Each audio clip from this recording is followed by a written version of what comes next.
INA and Subhash Bose's leadership of it is that it represented people who felt liberated from almost 100 years of mental slavery which the British had imposed on India. See, Subhash Bose represented a person who was a liberated Indian. He qualified in ICS, he was a brilliant student, and he threw it away. I don't think there's a comparable leader who performed academically so well amongst the political leaders as Subhash Bose. Subhash Bose's contribution through the INA was that he created a cadre of people who thought of nation first. And most of his slogans today fired the imagination of the Indian. Jai Hind is his, and Dilli Chalo is another. But more important is that Subhash Bose was a thinker. So he spoke about what we are fighting for, not only to drive the British, but what will happen afterwards. Economic planning is actually Subhash Bose's brainchild. It is not Jawaharlal Nehru's. Jawaharlal Nehru may have taken credit, but it was Subhash Bose who in 1938 introduced the concept that India must do economic planning. Subhash Bose's contribution to mind control, spiritualism, he at one stage at very high toyed the idea of becoming a monk in Ramakrishna Math. But you see, look at what his mind control is. He boarded a submarine in Germany and went all the way around the Cape of Good Hope, all the way up to Singapore and then to Tokyo. Imagine the journey in a foreign submarine ship and going undetected at the time of World War II, when he could have easily been sunk.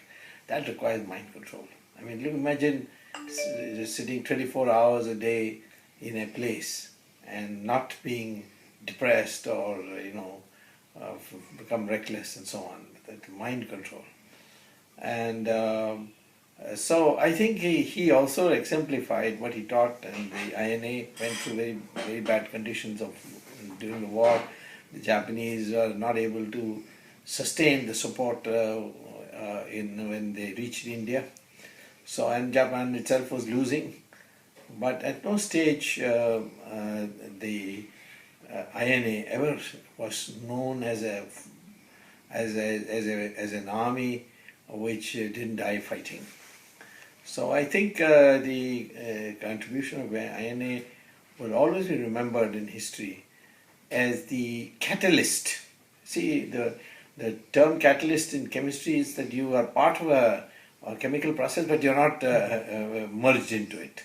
The same way the INA was not part of the Gandhian non-violence movement, but you accelerated the thought process, and I think the dedication, sacrifice, valor, these are things which today we proudly look back when we think of the INA. Thank you. So Dr. Swamy, your views on the fact that there is Japanese soldiers who are associated with the INA. Yes. They are doing a reunion in memory of Netaji. Sure. What do you think about this event? Well, it's necessary because after all it was a revolutionary time. Of course, Japan lost the war, so many people don't want to remember many things about Japan.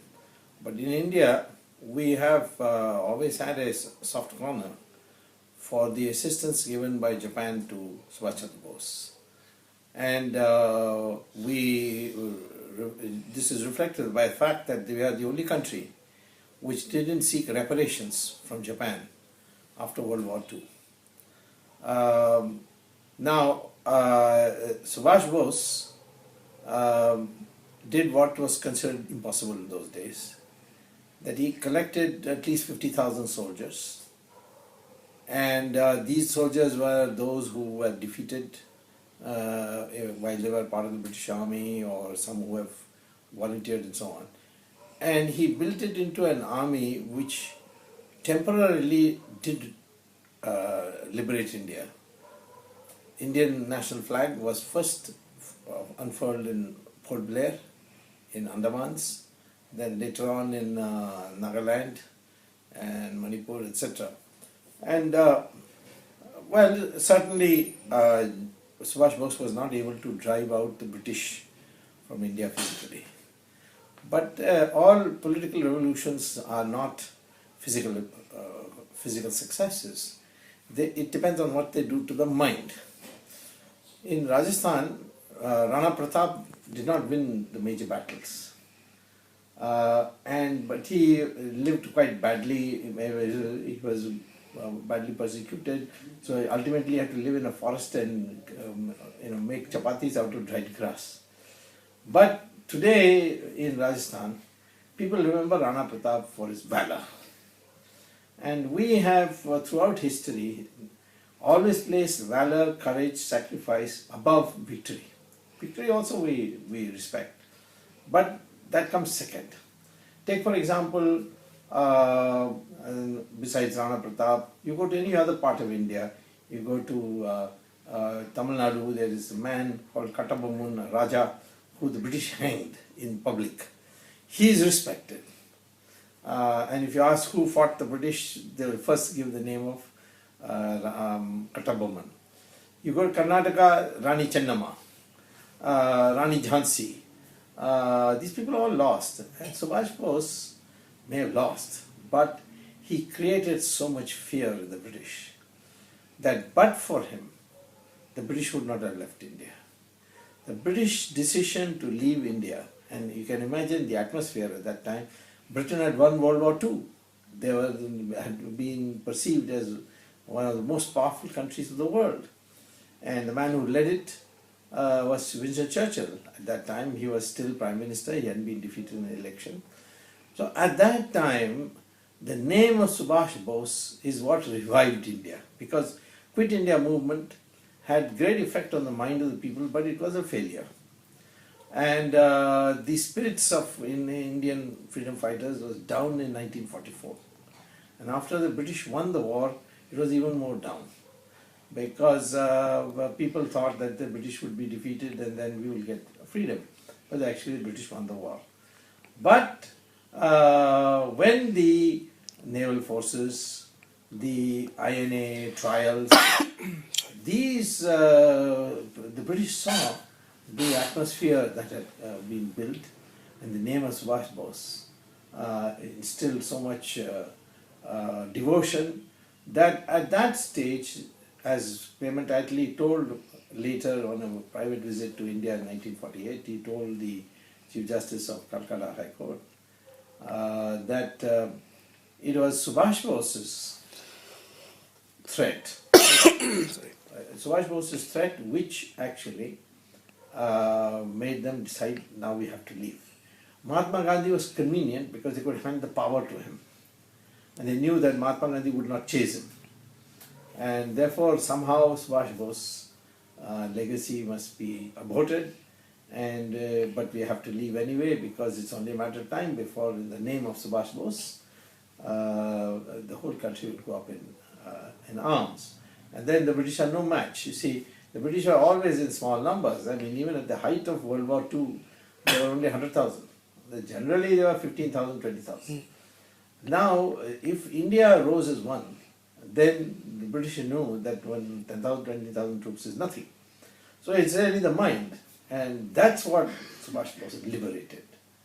You know, Mahatma Gandhi did it in his own way, but Subhash Bose fired the imagination of people, and the revolt of the revolt of the navy, the revolt of soldiers in different parts of the country, that scared the British to leave. So I would say that Subhash Bose has along with Mahatma Gandhi, because Mahatma Gandhi built an organization.